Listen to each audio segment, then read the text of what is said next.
Seyid Həsən Nəsrullah danışır. Biz hər bir və ya 2 ildən bir heyətlər şəklində tam və rəsmi səfərlər edir və Qumu ziyarət edəndə mütləq Atla Bəhcəti də ziyarət edirik. Seyid Həsən Nəsrullah Atla Bəhcət deyib, Livan Hizbullahı ilə İsrail arasında 3 müharibə olacaq. Bu müharibədə 2 müharibədə qalib gələcəksiniz. Yəni rahat qalib gələcəksən, elə böyük çətinlik olmayacaq. Mən deyəcəm hansılardır. 3-cü müharibədə isə Hizbullahın qələbəsi çox geniş olacaq. İndi bu 2 müharibə hansı idi? Birinci müharibə 1982-ci ildə İsrail qüvvələri Livan ərazilərinə daxil oldular. Əslən Fələstinlilərə qarşı bir əməliyyat keçirdilər və 1985-ci ilə kimi davam etdi. Beyruta kimi gəlib çıxdılar. Nəticəsi bu oldu ki, Livanda müqavimət formalaşdı, Hizbullah formalaşdı və İsraili qovub ölkə ərazisindən çıxartdılar. Da Beyruta kimi gəlib çatmışdı. İkinci müharibə 2006-cı ildə oldu, 33 günlük müharibə adı ilə tarixə düşüb. Bu müharibədə də İsrail əsas hədəfini qoymuşdu. Litani çayının cənubunda, yəni Livanın cənubunu ələ keçirsin, müvəffəq olmadı, Hizbullah onu qovdu, çıxartdı.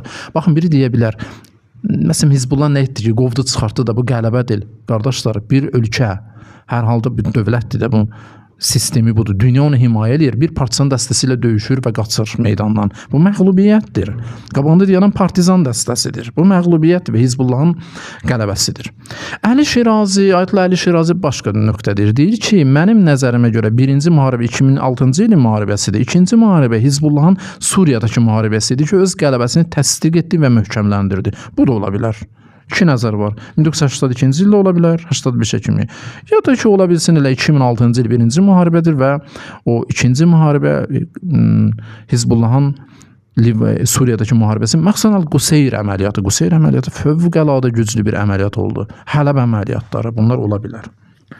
Üçüncü müharibə bir xəbərlərə görə indi rastlaşdığımız, qarşılaşdığımız bu müharibədir. Bu müharibədə Hizbullah qüvvələri öz komandirlərini itirir və itirəcək, amma son və möhtəşəm bir qələbə olacaq və şəxsiyyətlərin də videosunda gördüyünüz bizə verdiyi xəbərə əsasən bu İsrailin suqudu üçün zəmindir. Ayrı cür desək, qardaşlar, vaxt təyin etmirik, icazə verin deyək, zuhur üçün zəmindir. Bundan böyük müjdə. Amma biz bəzi çətinlikləri keçməliyik. Yoxsa siz möminlər, sizdən əvvəl getmiş kəslərin başına gələnlər hələ sizin başınıza gəlməmiş cənnətə daxil olacağınızı güman edirsiniz.